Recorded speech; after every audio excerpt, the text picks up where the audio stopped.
اداکارہ عتیقہ اوڈھو کو جنگی ماحول میں فنکاروں سے متعلق بیان پر سوشل میڈیا صارفین نے شدید تنقید کا نشانہ بنا ڈالا۔ سینئر پاکستانی اداکارہ عتیقہ اوڈھو کئی مقبول ڈراموں میں اداکاری کے جوہر دکھا چکی ہیں۔ اس کے علاوہ وہ نجی ٹی وی کے شو میں بطور میزبان بھی شریک ہوتی ہیں، جہاں وہ مختلف سماجی اور سیاسی موضوعات پر بھی کھل کر اظہار خیال کرتی ہیں۔ حال ہی میں ایک پروگرام میں گفتگو کرتے ہوئے عتیقہ اوڈھو نے جنگ جیسے حالات میں فنکاروں کے کردار پر بات کی اور کہا، بدقسمتی سے ہمارے سافٹ امیج ایمبیسیڈرز جیسے شاعر، اداکار، گلوکار، موسیقار اور لکھاریوں کو بھی ایسے حالات میں گھسیٹا جاتا ہے۔ براہ کرم ایسا نہ کریں۔ انہوں نے کہا، ان کا کام محبت اور ثقافت کو فروغ دینا ہے، لوگوں کو جوڑنا ہے، نفرت نہیں پھیلانی۔ ہم یہ سب کچھ ڈاکٹروں یا وکلاء سے نہیں کہتے تو فنکاروں پر یہ بوجھ کیوں ڈال رہے ہیں؟ میرا فنکاروں سے مطالبہ ہے کہ نفرت نہیں، محبت پھیلائیں۔ عتیقہ اوڈھو کا یہ بیان شدید عوامی تنقید کا نشانہ بن گیا، خاص طور پر ایسے وقت میں جب حال ہی میں بھارتی افواج کی جانب سے پاکستانی شہری علاقوں پر حملے کیے گئے، جن میں کئی شہری اور فوجی شہید ہوئے۔ اداکارہ مشی خان نے عتیقہ اوڈھو کے بیان پر شدید تنقید کی۔ سوشل میڈیا صارفین نے فنکارہ پر حب الوطنی کے فقدان کا الزام بھی لگایا۔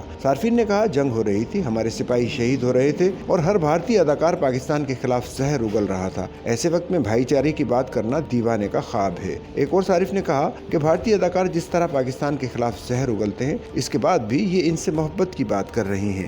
ڈاکٹر یا وکیل تو ملک کی سرحدوں کی حفاظت نہیں کرتے، لیکن فنکار اگر قومی وقار کے خلاف بات کریں تو جواب تو ملے گا۔ کچھ نے کہا کہ جن لوگوں نے ہماری خود مختاری پامال کی، بچوں کو شہید کیا، ان سے محبت بانٹنے کی بات کرنا شرمناک ہے۔ سچل نیوز نیٹ ورک کی ویڈیوز میں خوش آمدید۔ ناظرین، ویڈیو سے متعلق اپنی قیمتی رائے کا اظہار کمنٹ باکس میں ضرور کریں اور چینل کو سبسکرائب کریں۔